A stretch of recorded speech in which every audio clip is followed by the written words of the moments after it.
তুই কখনো ভেবে দেখেছিস যে তুই যে ওপরে একটা বিশাল বড় যে গাছ দেখছিস, তার যে ওপরে এত ভারী একটা জিনিস রয়েছে, তার উপরে কত জন্তু জানোয়ার এসে বসছে, তার উপরে কত পাখি এসে বসছে, মানুষ তার উপরে কত অত্যাচার করছে, হাওয়া দিচ্ছে এত জোরে, কিন্তু সেই গাছ কিন্তু চট করে উল্টায় না।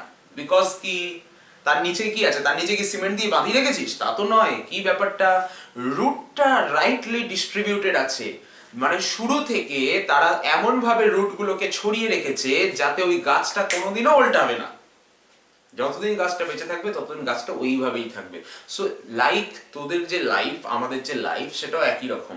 আমরা নিজেদের স্টার্টিং থেকে রুটগুলোকে যত সুন্দর করে ডিস্ট্রিবিউট করে রাখবো, আমাদের লাইফটা তত বিউটিফুল হবে, আমাদের সমস্ত ঝড়ঝাপটার মধ্যে তত দাঁড়িয়ে থাকতে পারবো। ঠিক আছে? যতই ঝড়ঝাপটা আসুক লাইফে, যতই প্রবলেম আসুক, রুট যার স্ট্রং সে দাঁড়িয়ে থাকবে। আর যার রুট নড়বড়ে সে একবার ডান দিকে যাবে, একবার বাঁ দিকে যাবে, একবার এর কাছে যাবে। এই যে যারা টিউশন পড়ে, এই যে তোরা যারা টিউশন পড়ছিস, যারা ধর এরকম অনেক স্টুডেন্ট আছে যারা ভাবছে এখানে পড়বো না সেখানে পড়বো, তার কাছে পড়বো না এর কাছে পড়বো।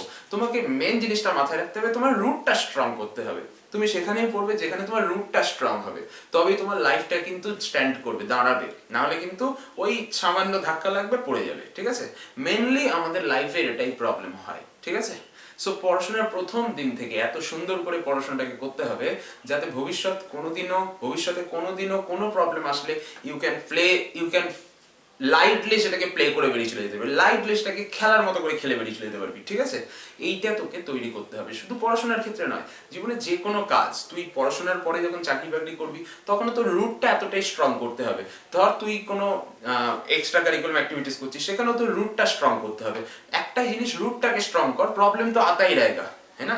प्रॉब्लम तो आता ही रहेगा, उसको फेस भी करना पड़ेगा, आपको बस रूट स्ट्रॉन्ग करना पड़ेगा। बात खत्म। ठीक है? चलो आगे बढ़ते हैं, नेक्स्ट प्रॉब्लम है।